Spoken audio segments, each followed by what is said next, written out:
Well, hello, everybody. I'm so glad you could join us tonight. We have a wonderful Pulpwood Queens book club event this evening. We'll be explaining a little bit more about Pulpwood Queens and what they do. But suffice to say, Pulpwood Queens is a national, international, really, book club organization with hundreds of chapters around the country and the world. And it is a big deal to get chosen as a Pulpwood Queen book club. She chooses 12 main books a year, Kathy Murphy, the Pulpwood Queen herself, and then some alternate reads. And we at Main Street Reads here in Somerville always choose one of those recommended books each month so that we get to read some fun stuff that people haven't seen before. And I'm super excited about this evening's because I actually had a chance to hear Valerie speak at the Pulpwood Queens conference that was virtual in January. And so her current book out that we're reading for club this month is called What's Not Said. If y'all can see that, gorgeous cover. And then on the heels of that, another gorgeous cover. This book just came out this week. It is brand new in the store, called What's Not True.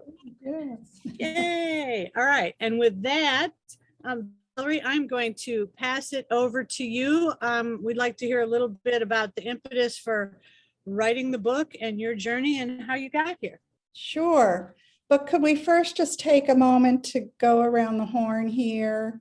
Of course. Because, you know, it's a great combination of people here, and I'd like everyone to know who's on board.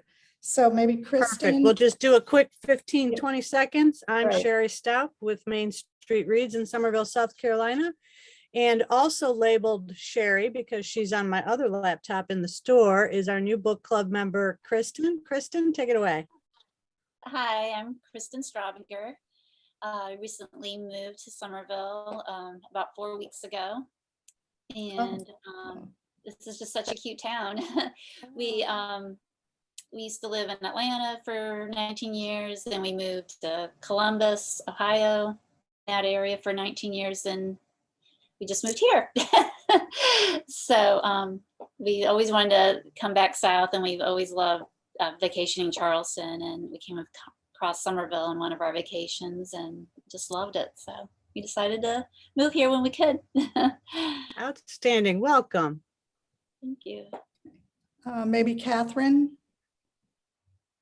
Yes. Hi, I'm Catherine Johnson. I live part-time in Somerville, about 9 months out of the year. And the rest of the year I spend in Ohio, close to Columbus. And that's where I am tonight. I'm in Ohio. Sherry, I've been following your store for quite some time. When I'm in Somerville, I've never been able to join the book club, but I'm hoping to do so much more this winter. Thank you. Oh, that's great. My hubby's from Columbus, Ohio, too. So we got a big contingent here. There you go. Carol Webster. Hi, I am Carol Webster. I am lost tonight. Typically, I haunt these meetings on Monday nights for the writers group, but I picked up a copy of the book and decided I'd join in tonight. And I'm an aspiring writer, not yet published, but I'm giving it all I got. I'm originally from Kentucky, lived in the Carolinas for 20, 30 years. It's a blur. I've lost track, and been in Charlotte and Myrtle Beach and now here. And I think this will be my nesting place.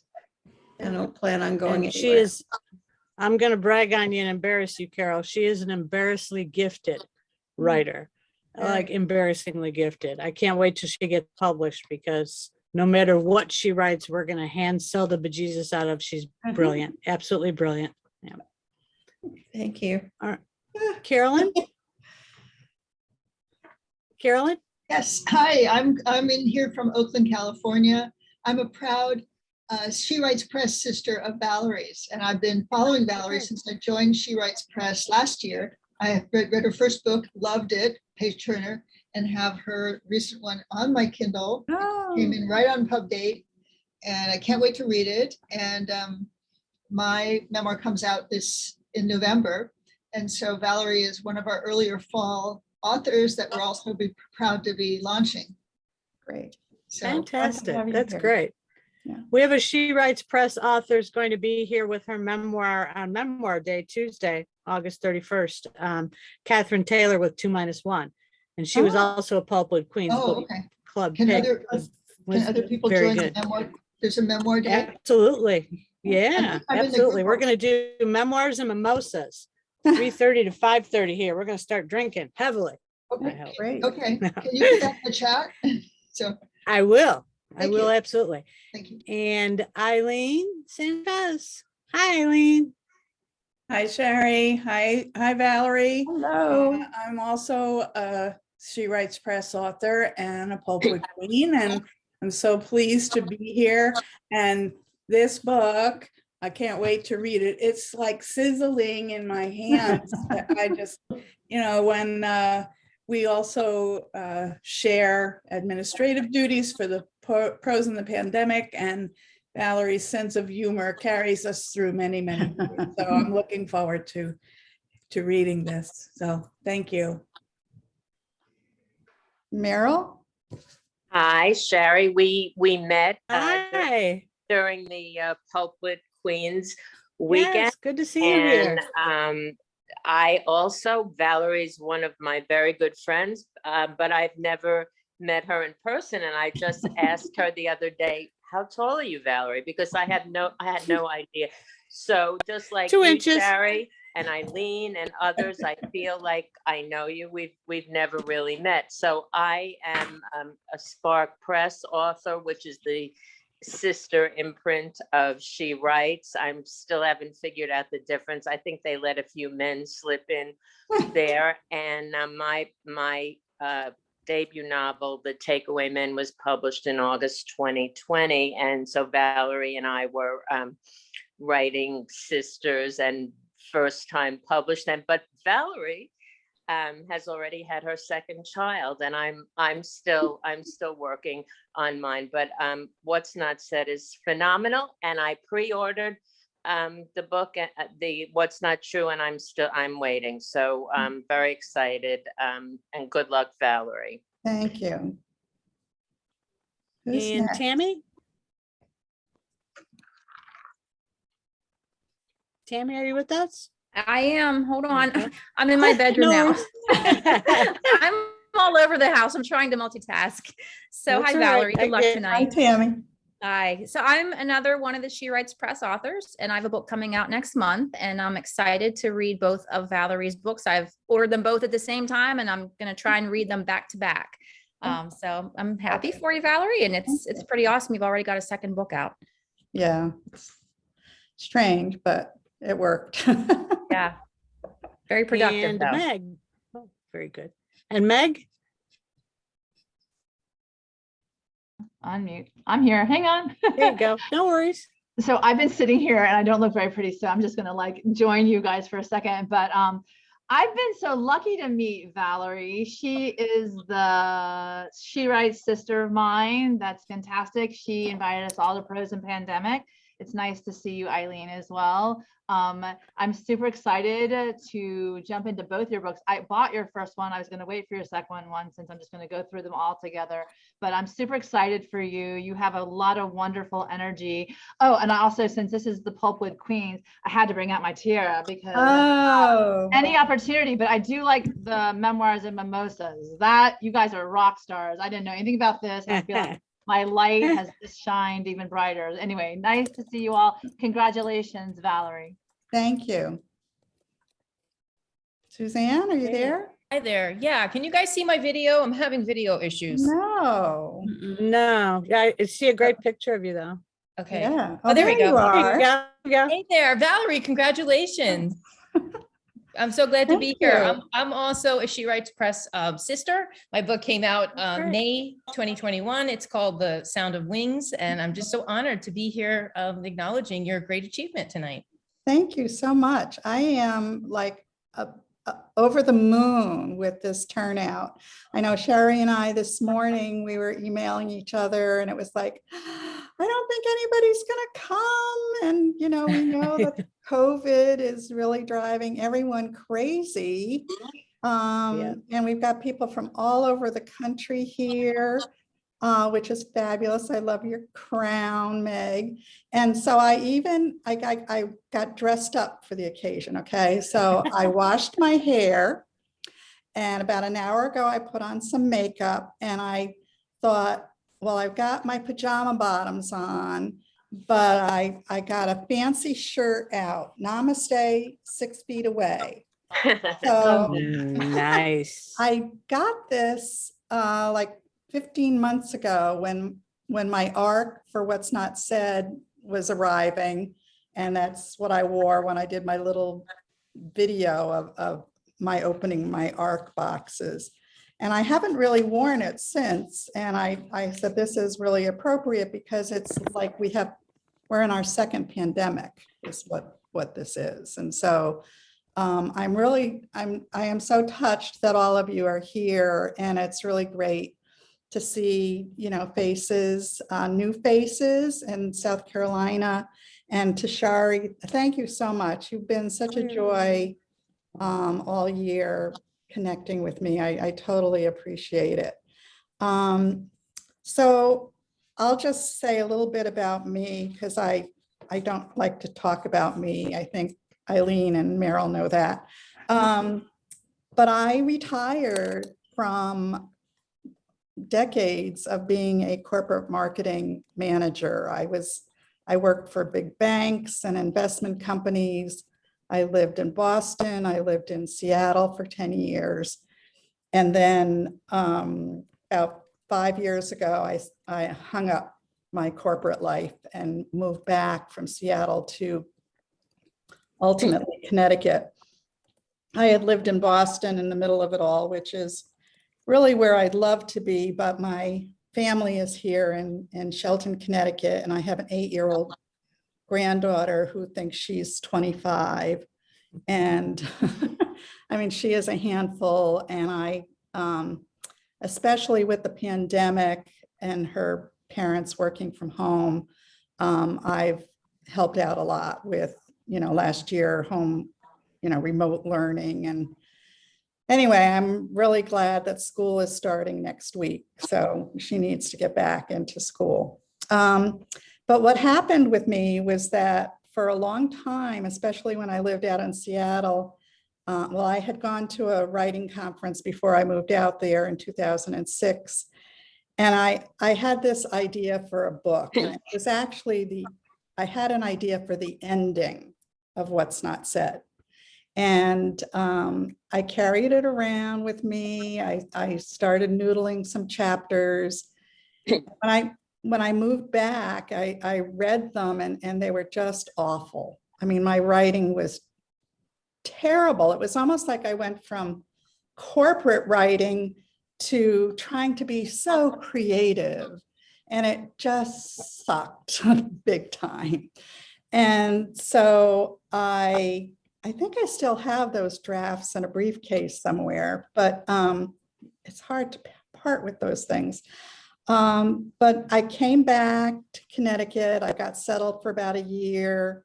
And suddenly I was like, if you're going to write this book, what are you waiting for? You're either going to write it or you're going to have to learn how to do something like knitting or something, because I'm not a gardener and I don't paint, and I don't have any other talent except writing. And so I found an online novel writing course. Oh, thank you. And it was really very valuable for me because it was modular. So I could pick out the things that I knew I was weakest in. And I set a deadline for myself. I wanted to have a draft by a certain, like 8 or 9 months later. And I sat down and I wrote it. And I really loved writing it. And some people say that debut novelists hate their books. Well, I actually love my books. So yay, so there is that. And then I started, during that whole time of writing, I was trying to think, okay, now what am I going to do with it? How am I going to get it published? And there's a wonderful organization in Westport, Connecticut, called the Westport Writers Organization, or workshop, I guess, 3 W's. And so I went to a few of their mini courses, and I met a woman who had published with Spark Press. I think it was Spark Press. It was either She Writes or Spark Press anyway. And I was really impressed with the quality of the book that I held in my hand. But in the meantime, I was trying to find an agent.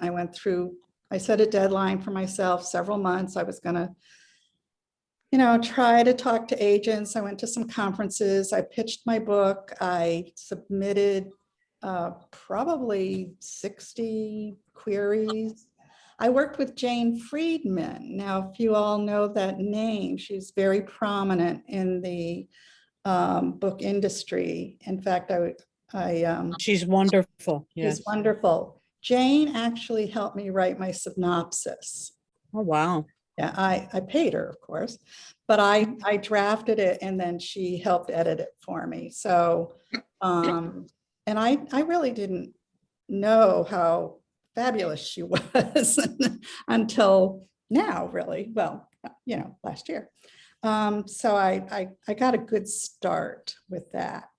And so I did have some people, asking for the manuscript, and some of them I haven't heard back from yet. So that's their big loss.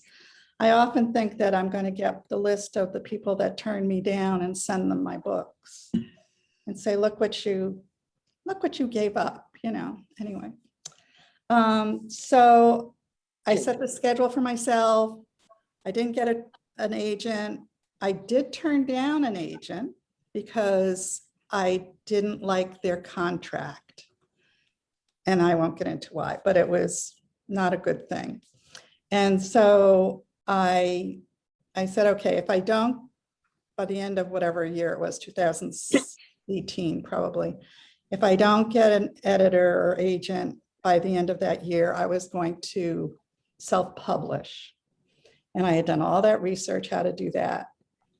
But like in October, I was like, what was that She Writes company? So I did more research on that. I said, well, I'll submit on a lark, thinking, oh, they'll never accept me. And I was sitting in my granddaughter's school parking lot in the middle of December. So this is 2 weeks before I was going to give up the ghost and self-publish. And I opened up this email and they had accepted my manuscript. So that was, it just came. It just came. My husband just gave it. Yeah. So That's a big book. hi, Stuart. Hi, that's a good sized book. Oh It my is a good sized book. Yeah, it's bigger than the first one, actually. Wow. So then I signed with She Writes, and the rest is history. So the premise of What's Not Said, and really of both books, is about a middle-aged woman who has been in a marriage where I say has long exceeded its expiration date. Okay, she and Cassie, her name's Cassie, and her husband Mike have been married 30 years, and he's a real jerk. And so she goes off on a trip to Italy, to Venice, without her husband because he refused to go.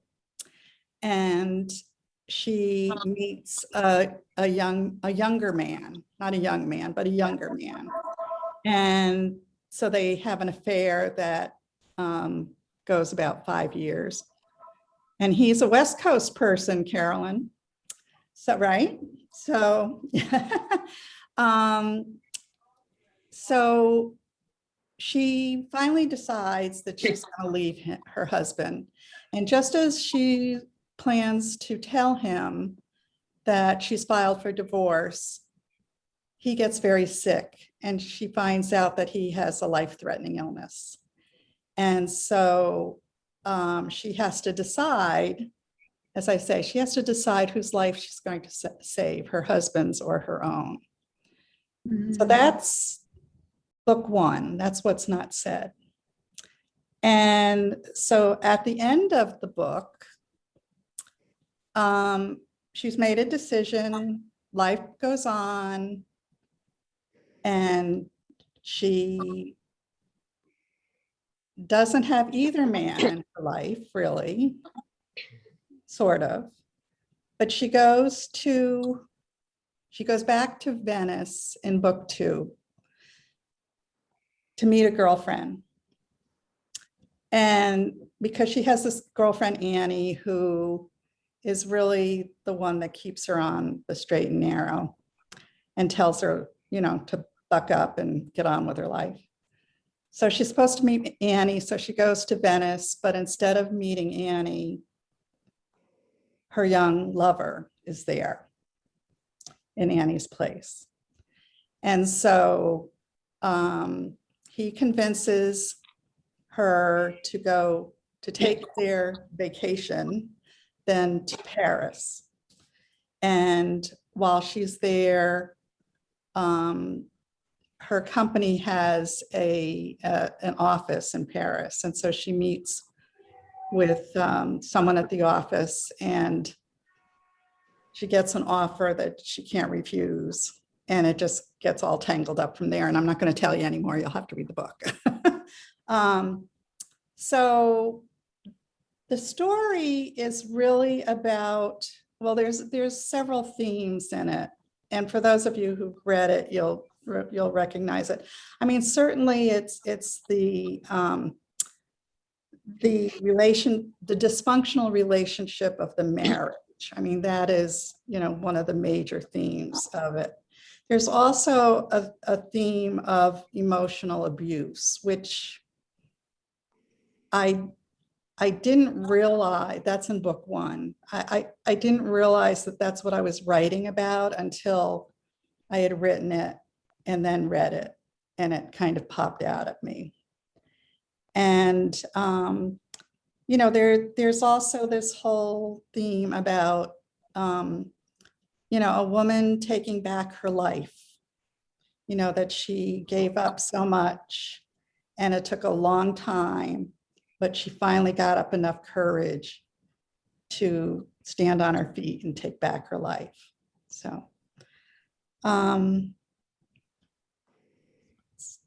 Shari, I guess I would say, should we open it up for questions? Yeah, I'll kick it off. I would love to know who was your favorite character to write and why. Well, I'll tell you, I think my favorite character is a small character in the book. Her name is Cecilia, which is my granddaughter's name. And Cecilia is like a candy striper at the hospital where her husband is. And she's a college student. And I particularly like writing her because her voice in the book is so different than everybody else's. She thinks that she's going to be a writer someday. So she's got this, she talks in big, long sentences and big, long words. And I say that I wrote her in a way that I would like to see my granddaughter when she's older. So I think that was the favorite character to write, because she was just so different. And she's in book two as well. Wonderful. Other questions? I have a question. How did you come up with the idea of this story? What's not said? So, like I said, I had the idea for the ending, which I don't know how many of you have read it, but that Mike had a child out of wedlock long before he met his wife, met Cassie. And so that had, I don't want to tell the ending of the story, but so that how that was going to be revealed, so that there was going to be this child that was going to come into the story. So, you know, they say, don't start writing until you know the ending of your book. So I had the ending for the book, but then I had to create the characters. And so an interesting part of that development was that originally there was Cassie, well, actually there was Kate, Jack, and a son. And as I was writing, I have a son, and I realized that I was getting too close to home. You know, I was writing things that I thought, oh, you know, if my son reads this, you know, he's going to know it's him that I'm talking about. So I removed the son, and the floodgates opened. It was like all of a sudden I was free to write about the relationship between the husband and wife, rather than having the son be the crux of the matter. And it really, you know, opened me up, I think, to write a better story. I think it would have been really convoluted. So I say that there was Kate and Jack because that's who I wanted my characters to be. And then I read that there are a lot of books where the characters are named Kate and Jack. And I was like, oh, darn. So I did some research because she's Irish and Mike is Italian. So I just kind of named him Mike because I know Michael's an Italian name. And I was doing some research on Irish girls' names, and I needed a K because for reasons that are in the book. And so I came across the name Cassandra. And they say, you know, you can create names. And so I said, well, you know, she can be Cassandra with a K. She doesn't have to be Cassandra with a C. So that's how she came to be.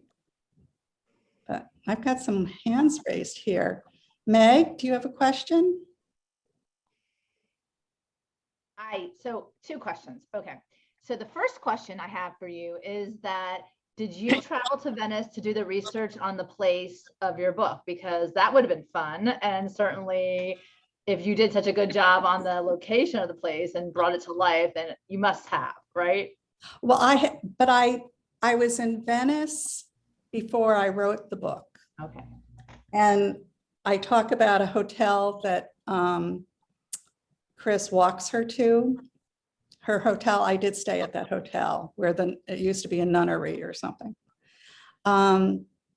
So I went there in 2000, well, the year that I retired, so 2016. That was my retirement gift to myself. So I wrote the book and it was in production.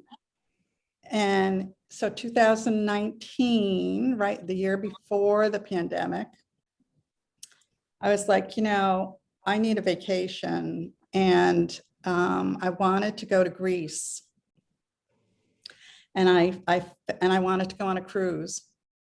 I wanted to go on a Mediterranean cruise. So I researched and I found one that started in Venice, and I said, oh, I can do that. Nice. And I'm totally against cruises out of Venice, totally. But I had to do it. So I went back and I took with me the chapter where she meets Chris in Venice. Okay, so that's my second question. Okay. So the second question, and it might be a little bit personal, so just, you don't have to answer it if you don't want to answer. I'm not going to answer it, so don't ask it. Oh, it's so true then. Don't ask. There was somebody in Venice. That was, you know, clearly, you know, I always say fiction is the best, even better than memoir, because people can tell in fiction the real truth that even are more laid to bear. And that was my question. So is your question, did I meet someone in Venice? Yes. And No, the answer is no, but I didn't think that was going to be your question. well, my question was, did you imagine an affair to have with someone in Venice? Is that the question? Oh God, don't we all? I mean, Ah. don't we all? No, but so, no, I did not meet anyone in Venice. I would like to have met someone in Venice. But now the name Chris has an interesting story to it.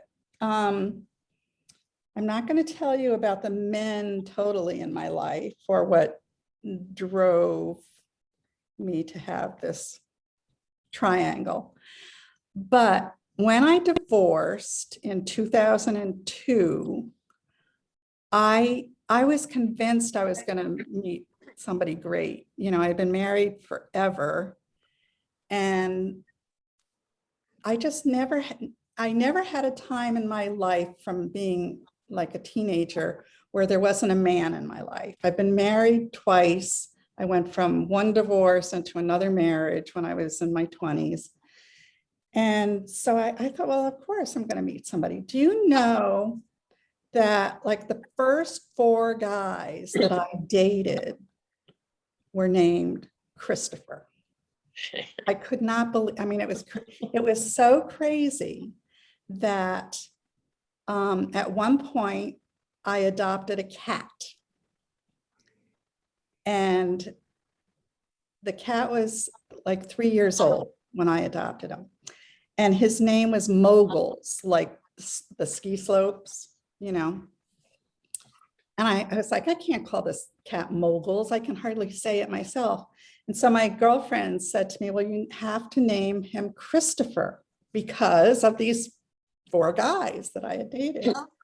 And I was like, well, I can't name a cat Christopher. That's kind of weird. So I named him Topher. And so for those of you who've read the book, there is a cat and his name is Topher. So, and I'll tell you a funny story about these 2 books now. So Topher's in the second book too. But I had a reviewer from Reedsy who read the first book. She wrote a really great review. And then she picked up the second one and wrote a nice review, but not as nice as the first one. And in it, she made a comment about that she really loved Topher, the cat, and had wished that I had him in the story more in the second book than I did. I was like, that is really a weird comment. So what I wanted to write her is that in the third book, I have about 25% of it written. And the first chapter, Topher plays a major role in what happens that kind of launches the whole story. And I won't tell you what it is, but I had written that before she even said that comment. So I thought, well, okay, so I'll please one reader anyway. So I'm telling you all my secrets. So Meg, tell us what's on your lap. Oh, this is Leonardo. There you go. Yeah, my Leonardo. Very cute. Yeah, he's 16 and a half. He was having a problem walking into the wall, so I picked him up. Well, I kind of walk into the wall, so that's pretty good. There you go. Anyway, Meryl, do you have a Question. Carolyn? Let's have Carolyn. Is that okay, Meryl? There I am. Yeah, the sun's coming in. It's hard to see. I wanted to ask, and if it's too Crystal, you don't have to say also, since it's this nice intimate group, how did you get so good at writing about dysfunctional marriages? I lived it. Okay. Suzanne's shaking her head. I see. Yeah, there's a lot of me in the book. The dysfunctional marriage.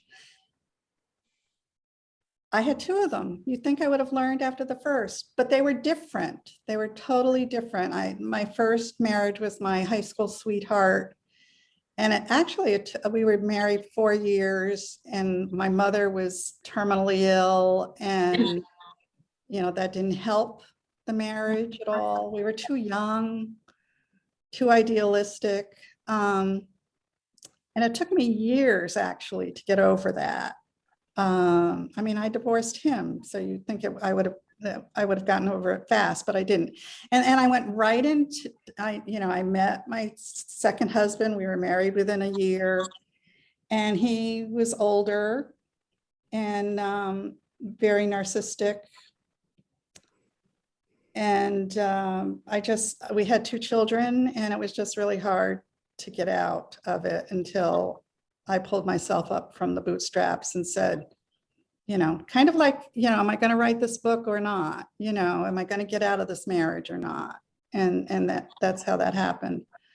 But I also, in addition to the dysfunctional marriage aspect of the story, there's also when Cassie was growing up and her father died, my father died. My mother remarried in real life. My mother remarried an alcoholic. Okay, so that part is somewhat autobiographical. But when I was writing it, I was very cognizant of just how much I was going to push it and really write about physical abuse.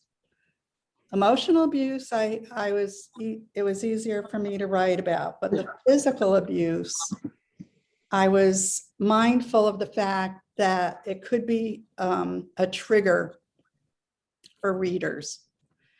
And everybody has their own story.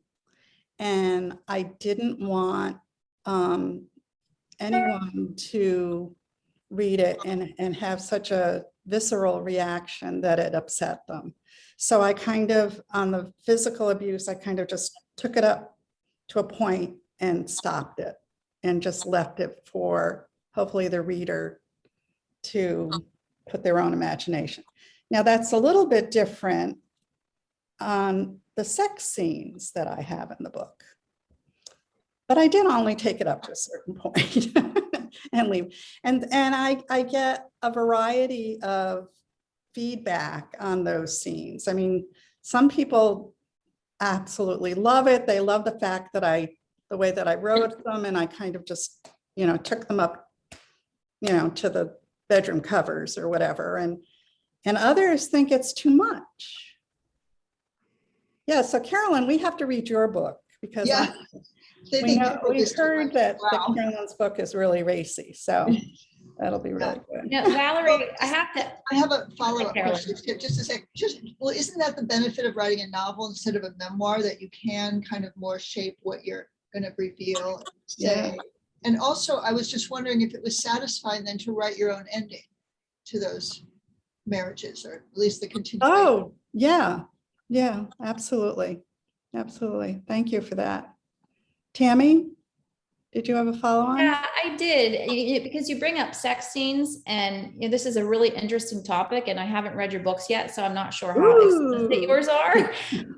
But I'm just laughing because I just got a review on NetGalley from somebody who had listed all these pros and cons about my book, and the pros, she went through all these things she liked, and she nailed me and gave me 2 stars because she said the sex and the language was too much for her. So I'm just curious, like, are you very explicit, or do you just really take people into the bedroom and then kind of like go to the next scene and you let the readers imagine what happened? I think in the first book, What's Not Said, there's more sex than there is in the second one. And in fact, I took some out in the first one. Okay.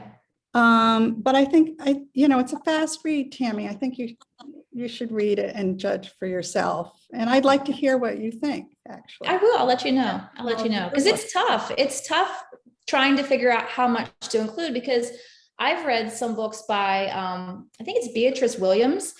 Oh, I was a little shocked at how explicit her sex scenes were. I feel like mine aren't terribly explicit, but I do use some language. But it's different for every writer, and I guess it just depends on, you know, what you're comfortable with. So, Right. but I'll check yours out just to see.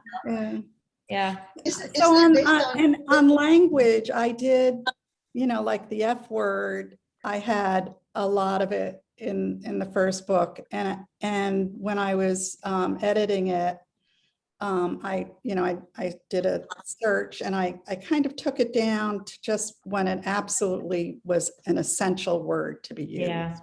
Yeah. But there's all kinds of ways of describing sex scene. I did on this, I mentioned I did a Facebook takeover last night, and one comment, it wasn't about my book, but we were talking about different genres of books or something, I think. And someone said that they didn't like sex scenes in a book. So she didn't get my giveaway. So. Yeah. Oh, good. Good. So I've got two friends up at the top of my screen. Meryl, why don't you go? Okay, so Valerie, I want to know, out of all the life-threatening illnesses you could have chosen, why did you choose chronic kidney disease, and what kind of research did you Great have to do to question. get it right? Because Yeah. you did get it right. So, Meryl, thank you for that. I wanted Mike, obviously, to have a life-threatening disease, but I didn't want him to die because of it, because he had to live. But he had to live not because I was going to write a second book. So someone asked me about that afterwards. But I don't know, I just couldn't kill a character in my first novel. I mean, it just wasn't in my nature.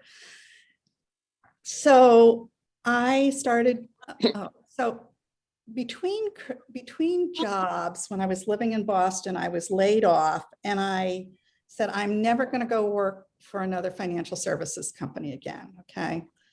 It was just too dangerous.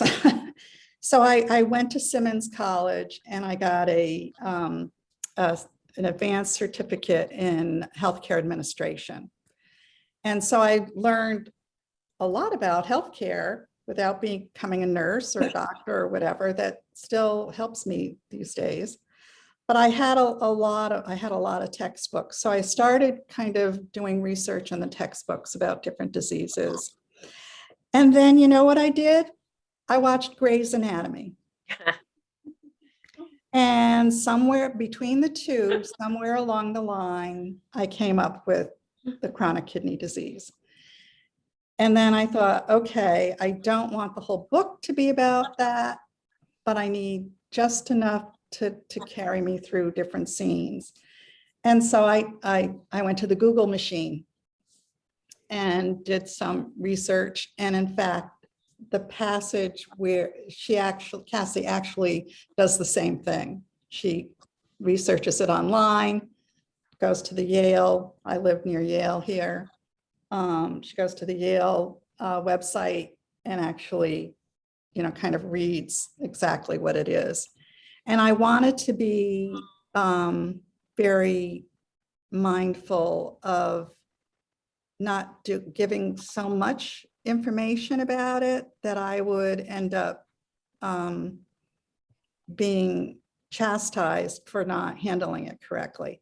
And I did have one reviewer, I think it's on Amazon even, where she said, I knew nothing about chronic kidney disease. And I was like, well, then go talk to Yale, you know, because that's where I got it from.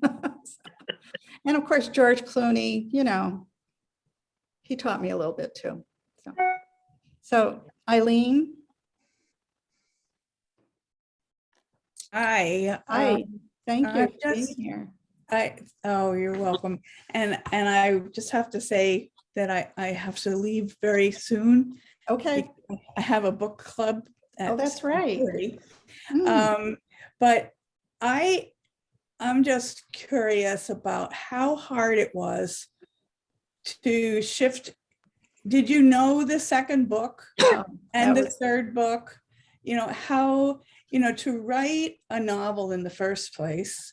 And my book it won't be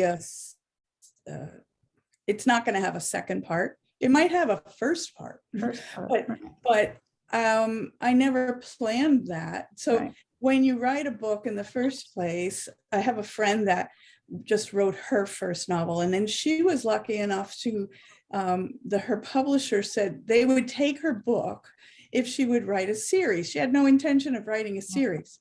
I've heard they do that. But she changed the ending of the first book, and she's now well into her second to writing it. But how hard is it to make that shift? And did you do that? Did you know you were going to write a second and a third? No. I like I said, I knew the ending of What's Not Said, and that was the ending. And I had it was like, I did it. I wrote my book. This is going to be great. It's going to be a Lifetime movie. Yeah, no.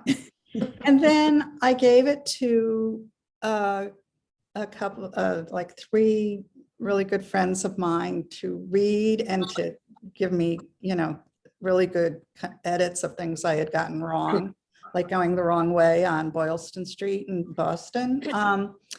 And each one of them individually, they don't even know each other, okay, came back to me and said, okay, what happens next? And I was like, what do you mean next? This is the book. I said, no, we want to know what happens to Cassie and Chris. Mm-hmm. They didn't care what happened to Mike, but they wanted to know what happened to Cassie and Chris. But isn't that great that you had people invested in the characters that wanted to know about them? Right. And so what I was like, gee, I don't know. So I literally took a piece of paper, one piece of paper, and I didn't outline What's Not Said, but for What's Not True, I was like, I need to know before I start writing it if there's enough of a story here. And so rather than knowing the ending of What's Not True, I kind of knew the middle. So I just bulleted it out, and I probably didn't stick to the rough outline that I had, but I kind of knew what was going to happen in the middle, and then I had to build around it. So it was much easier to write the second book because, the characters, I added a couple of characters, but the story already had a path. Yeah. Now the third book, so there is a cliffhanger at the end of What's Not True, which leads me right into the third book. And that one's a little bit different because I know the beginning. And I kind of know what the end is going to be, but it's going to be the middle. That's where I am right now on it. That's the hardest part. So are you sharing the title? I can't figure out what's the third word. Yeah, so it has to be 4 letters. And at first I was thinking What's Not Gone. And that, and then we went, we have the pandemic and everything. And I was like, I think it's going to be What's Not Lost. What's Not Lost. And so then the other question is, what color should the cover be? Suzanne, what color should the cover be? Green. I'm thinking Green. I was thinking yellow. I don't know why. Yellow. Yeah, I've had, Yellow. Get so you the third Carolyn, you're primary going to color. like this. I've had some people tell me it should be lavender. Oh, Carolyn's no. book is lavender. Mine's very lavender, but yours Yeah. match. I love the ways yours go together. They're complementary. I don't even notice the pink and blue aspect. It's just overall, it's good. So Valerie, I have to go. I'm sorry. Okay, Eileen, Bye, thank everybody. you. Bye. Bye. Great to see you, and be back. Or Yes. enjoy the book. Thank you. So something interesting happened with this book. As I said, the couple does not have any children, and that's another theme where and that's a big theme actually, why she didn't get pregnant. When it was on NetGalley, Tammy, were you talking about NetGalley? Yeah, okay. So when it was on NetGalley last year, I got an email from a woman in the United Kingdom who had read it. Actually, she lives in Nottingham. And she heads up a international book club for women that can't have children. Don't have children, can't have children. And so she wanted my book as one of their book of the months to read. And so I was like, oh my God. And they did it. And it was really nice. And I got quite a few sales out of it. But I had, already drafted What's Not True. And I thought, oh my God, I hope I don't say anything in the second book that's going to offend, her and her people. But I didn't. So that was good. But I have had, somebody had said to me, because they're pink and blue, some people say, this one is like female and this one is male. So they asked me before anybody had read this, was the male going to be the protagonist in this one? And I was like, no, I'm not that literal. So I just thought that it's really interesting. Well, that's good. Make the next one green and add an alien. Add an alien. Is that the color for I guess Yes, it is. green Martians. Yeah. Green Martians. So I don't know. At first, She Writes had recommended a white cover for What's Not Said. And I quickly said no, because for those of you who do have published books, you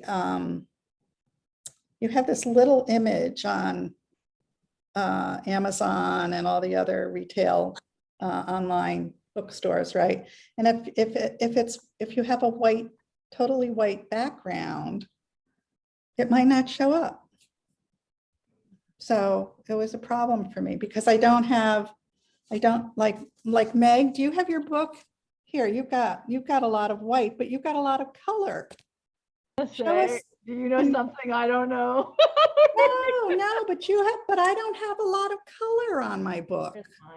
I mean, I have keys and words. I mean, you have got all those beautiful butterflies. See, no, that's different. That's different. You've got a lot of color there. So anyway. All right, what else do you want to talk about? Nothing. Carolyn, hold up your book. Hold up your book. For 50 First Dates After 50. Tammy, do you have your book?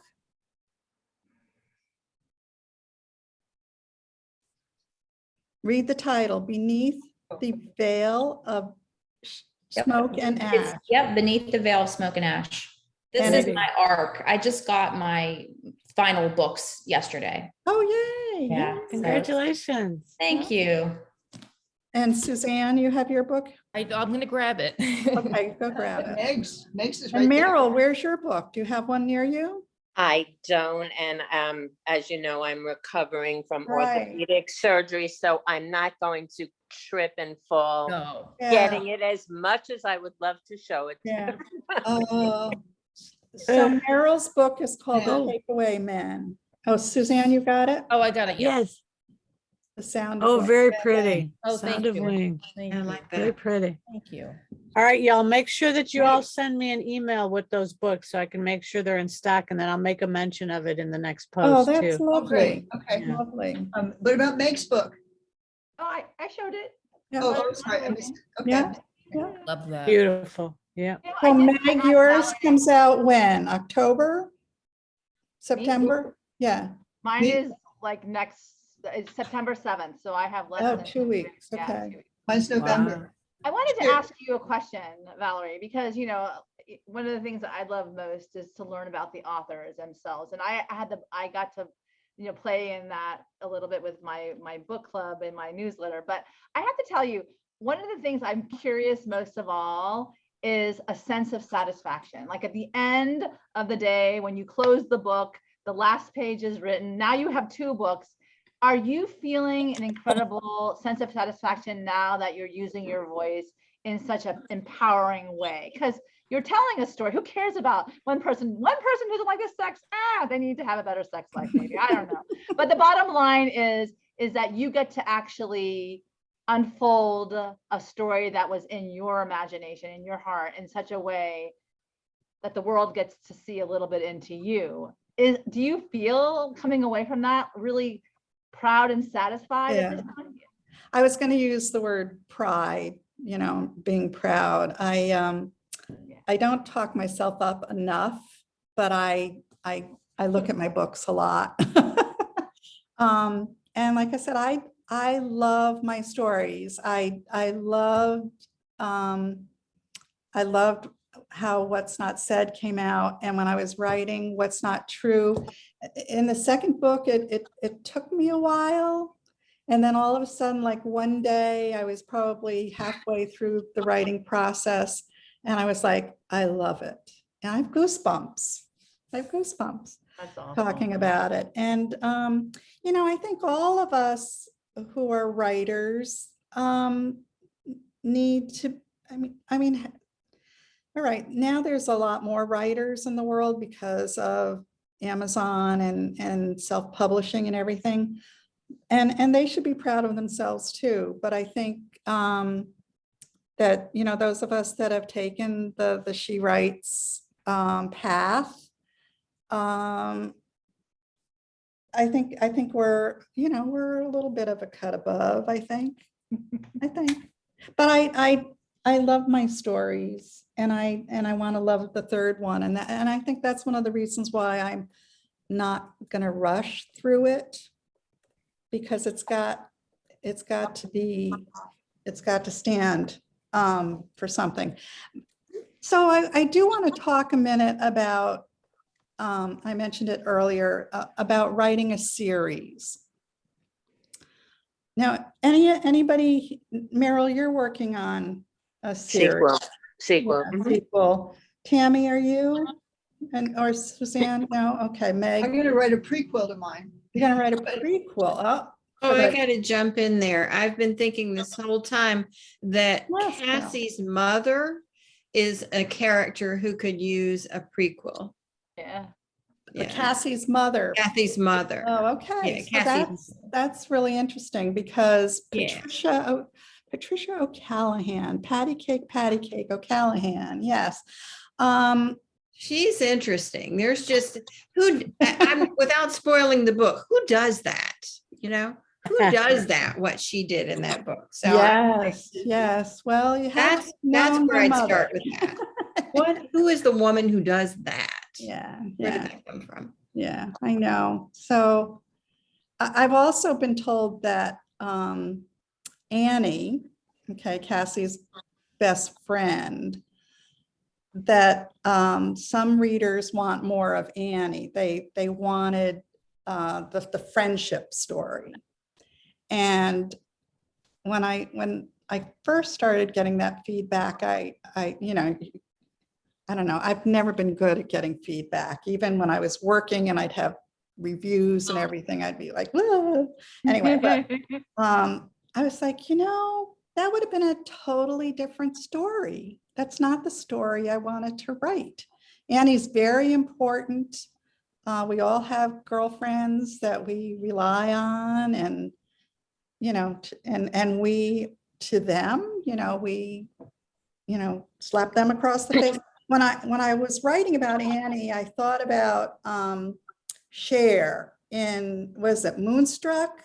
When she slapped Nicolas Cage and said, snap out prove it. That was what was in my brain all the time with Annie. So Carol, did I answer your question? Yeah, no, I'm just trying to just make a suggestion there that, just from the reader's Yeah. perspective, there was just a lot of interest around. There was, considering how little space she took up in the novel, there was a lot of depth there. There were a lot of directions that you go with that, and it piqued my interest. And while I'm just rambling on, I thought I liked the way that your characters were very flawed. There wasn't a person in the book that you could just say, okay, you're going to be the voice of reason here. No. And so that was very well done, in my opinion, which I don't know what that counts for, but So I have two comments. One is about Patricia Patty O'Callahan. That chapter is like the only point of view chapter that with her point of view, right? And when I was after it was all written and probably edited a couple of times, I was thinking, do I need to shorten the book? And if I did, what would I take out? So I thought about taking that chapter out, and I left it in because I loved writing it. And I felt that what comes out of that chapter, I would have to tuck in somewhere else. And I didn't want to do that. So I left it in, and it's kind of in the middle of the book, I think. And I think it is, to me, one of the stronger chapters, and probably for the reasons that you've stated. And I just, I did a little research for that because her parents had immigrated from Ireland, and she was born during a snowstorm in March, whatever year it was. And I actually researched it, and there was a snowstorm on the day that she was born. So I really enjoyed that. And then I've lost what my second, you were talking of flawed characters. Yeah. So I'm telling you all the things that I've heard on my different reviews that I've gotten. A lot of people don't like my flawed characters, or not that they don't like the characters, they don't like that they were all flawed. And at first, as a year ago, or whenever, last September when it came out and I started getting that feedback, I was taken aback by that, because I thought, I'm not sure I could write about goody two-shoe characters. Maybe because I don't really know any, except maybe for all of you. But I'm flawed. Meryl's flawed. I don't think. Well, what fun is it to write about perfect people anyway? Yeah. Perfect people aren't interesting. Yeah. So anyway. Not at all. Anyway, so good questions, Carol. So Kristen, do you have any other questions? I can see it. The shadow.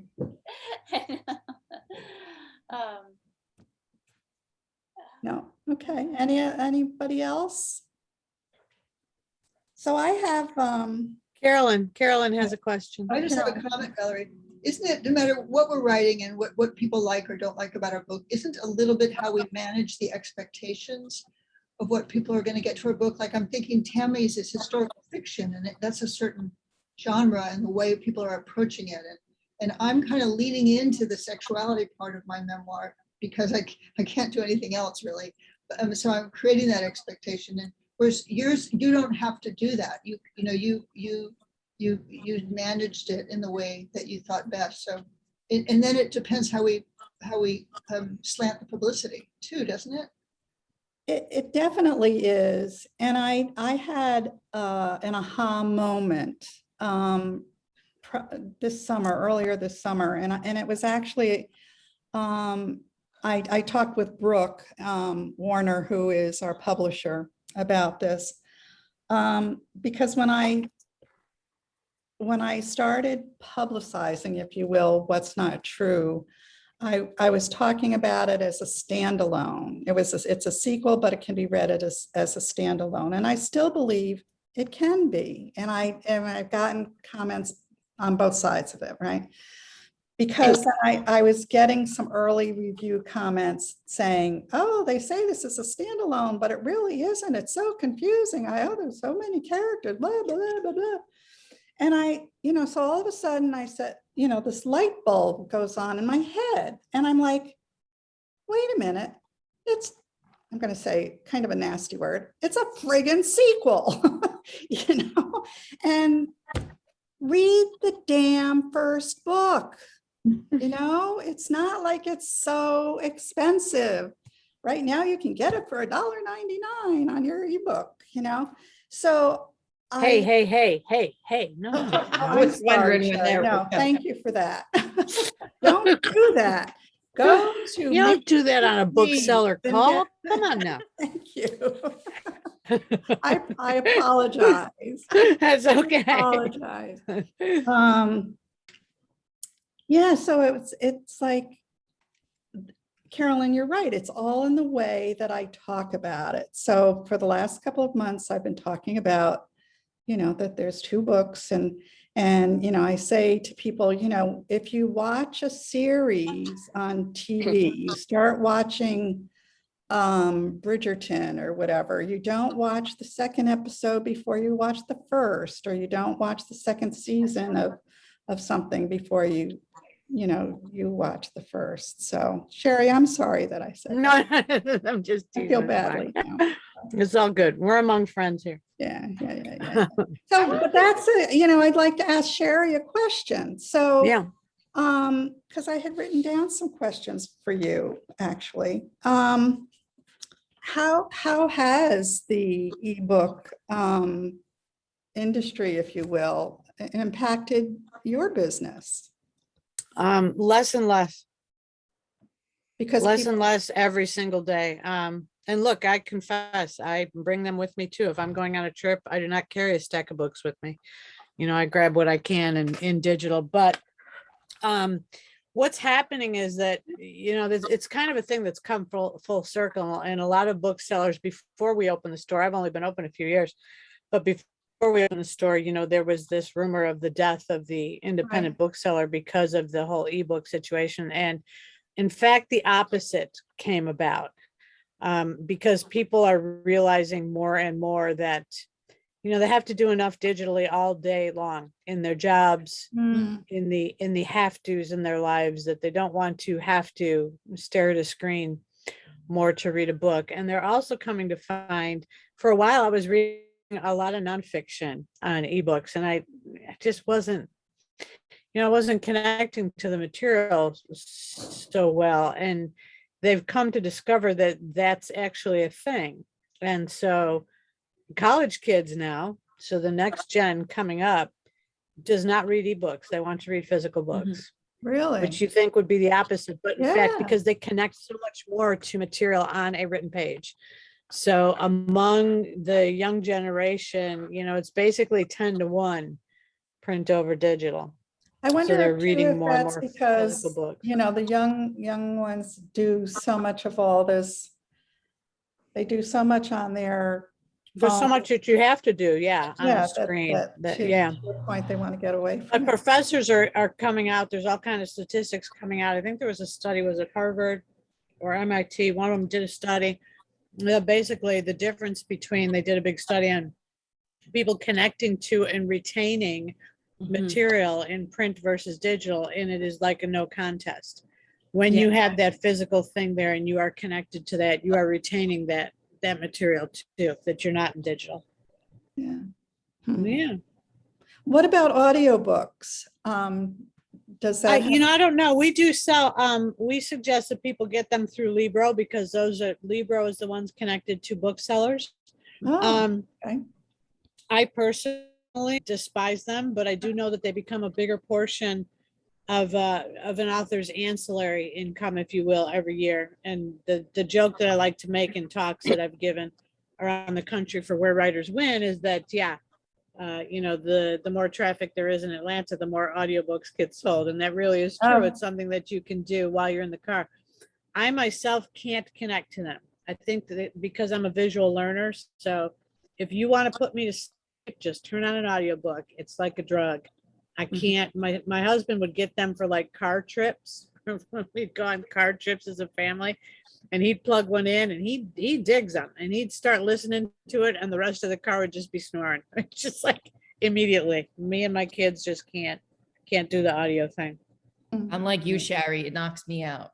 Yeah, it just puts Yeah. me right to sleep. I Knocks don't. me out. Yeah, So do I any of wish I you- could get a lot more done, but I can't do it. Do any of you use the Calm app for meditation and for going to sleep? Calm, CALM. He's Um, breathing. I haven't actually used it. Oh, I I downloaded love it at it. some point, but I haven't messed with it. Yeah. I fall asleep to a sleep story every night, Aw. and I got it a couple of years ago because there was this whole thing going on that Matthew McConaughey had a sleep story on Calm, so I got it, and I think a lot of people got it because they thought Hello. that there were going to be all these stories by Matthew McConaughey. There's one, but I listened to it probably 50 times. So last night, I was reading Stephen King now, and my love of my life. And I was finishing a story. I was reading some short stories, and I put Calm on my iPad, and there's a new story, and it's read by the lead character in Bridgerton. How many of you have watched Bridgerton? Raise your hand. Yes. Oh, come on, Carolyn. I mean, You gotta watch Bridgerton. You have to watch Bridgerton. Oh my God. Anyway, I don't know who has time what- to watch TV. I don't know. I don't understand how people have time. Oh, I know, but Yeah. Bridgerton is wonderful. But anyway, so he's got this wonderful like British accent or whatever. So, I put it on, and I swear I'm asleep. I fell asleep in 1 minute, not because it's bad, but because he's got such a wonderful voice. And there's another sleep story on there that takes place in Venice. And so, of course, I've listened to that 30 times. Do you know I haven't made it through the whole story because they just make me fall asleep. They're really great. So that's my advice, is to get calm and sleep well. So, well, I have a question for you. yeah, I have a Meg? question. Yeah. First of all, I hope the bookstore never goes away. Oh. It's a story. It's a part of my family's story to go to the bookstore. My father calls his books his friends, and literally in my father's house, there's so many books. It looks like a bookstore in that place, that if you take one, you have to ask him because they are his friends and he cannot part with any of them. So if you take one, it's like taking a part of him. And also, you cannot take a bath with a Kindle, and I need to sleep in the bathroom sometimes and I'll get Yeah. wet. Yes, so books can never go away, and we need them more now than ever, for sure, to download, right? Reading is the download of the That's next right. generation. Yeah. Other question I had for you, Valerie, is that, right now I'm 2 weeks out of my own pub date, and I'm just like, okay, many times, and Suzanne will know this, I'm like, why am I doing Yeah. my memoir? This is my third book. My first one was a guide. It was like a daily insight guide. My second one was an affirmation tool. And this one is the memoir of how I used those to pull myself out of a depression that was terrible. So that being said, I'm constantly focusing on, why am I doing this? Like, I always say, with harm to none. My intention is never to harm anyone. It's just hopefully to be vulnerable enough so someone knows that they're not out there being terminally unique in this world, and that we all go through these human emotions, right, of humanity. But I always love to ask the fiction writers, because you are the ones who create our video, our movies, right? Our visual, like Sherry said, she's very visual after the book. If it comes alive on the page and I can like experience the movie and it's a good one, like if you take me to Venice, you already sold me. I can't wait to read your books. But what is the why that compels us all to get to the last page? Because my father always says, and since he's, you know, literally a big part of my life, there's not much difference in someone going around saying, I'm going to write a book one day. It's the person who sat down in the chair, let the story come through them and finished it till the end. And there had to be a strong why there. So tell me, what is your why, Valerie? Oh, because, you know, you can't see it in my condo here, but I have, you know, thousands of books, and you know, there are writers that I admire, and there are books that I've tried to read that I can't get through, but I always had a belief in myself that I could write a book. I mean, I've been, you know, like I had said earlier, I was in marketing and I was a copywriter for so long and just wrote so many boring things that and I'm not, you know, I know a lot of people have MFAs and, you know, creative writing courses. I didn't do any of that. And so for me, it's, I have a real sense of achievement with it. And reading actually, I think, helps me get better. And I have to be honest, I am more of a, like I said, a Stephen King. I don't read like a lot of sci-fi but I love Stephen King because he's a storyteller. Okay. And you know, I just feel like he's talking to me, you know, about these crazy things that are going on in his head. And I learn, you know, maybe a turn of a phrase, but I don't read a lot of women's fiction. I think I read more now because I want to see who my competitors are. But I do a lot of historical fiction, and I'm a big political junkie. So sometimes I'll bury myself in a book about Thomas Jefferson or George Washington, or I won't name all the people, but you could tell kind of where I'm at. But I wasn't a big women's. In fact, after I submitted it to Brooke, you know, and she asked me, well, you know, is this a mystery or a thriller, or what's the genre? And I'm like, what's a genre? You know, kind of like, you know, I don't know, you know. So I had to research, and I can tell you though, Jennifer Weiner, how do you pronounce her? Weiner. Okay. Her first book, Good in Bed, I still have it. Okay. And that was like 20 years ago, right, Sherry? Mm-hmm. And I remember reading it and saying, I can do this. I can do this. And, you know, I tried to talk about audiobooks maybe 2 years now, or a year and a half before the pandemic. I was in the gym and I had one of her latest books on my phone, and I tried to listen to it and I couldn't. And I was like, I am better than this. I am better than this. That's it. But see, I think the point that Meg was making is that lots of people say they want to, or that they can. Few actually do and finish that. And it's one of the funniest statistics. I get a laugh out loud every time I give it in a talk, is that, you know, pointing out that there's still a small market for books and encouraging readers. So you have to drill down to your market, you know, in marketing. And the statistic that I offer up to people, both, by the way, true statistics, is that 80% of US families did not buy or read a book last year. I've seen 80%. Yeah. 80%. But So much. when polled, 93% of Americans have as one of their dreams to write a book someday. Right? Yeah. So go figure. So there's a lot of people who say they want to write a book. A few actually do the deed. So Right. good on you. Yeah. Yeah.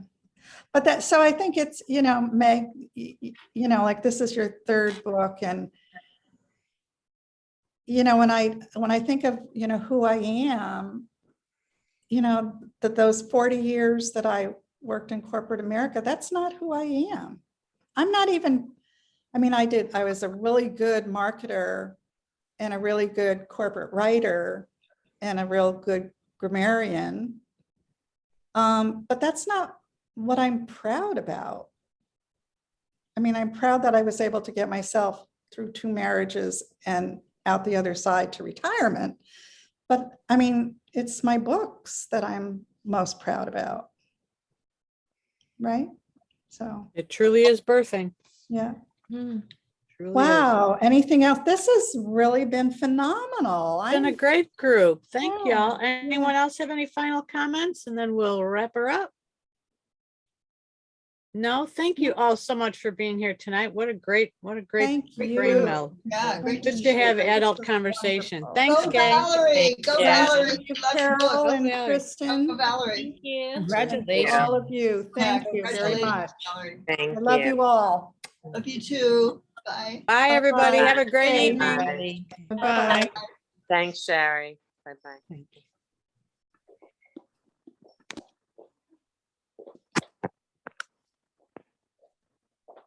Thank you, Sherry. I'm leaving. Thank you. Oh, you're very welcome. Have a great evening and welcome. Welcome to town.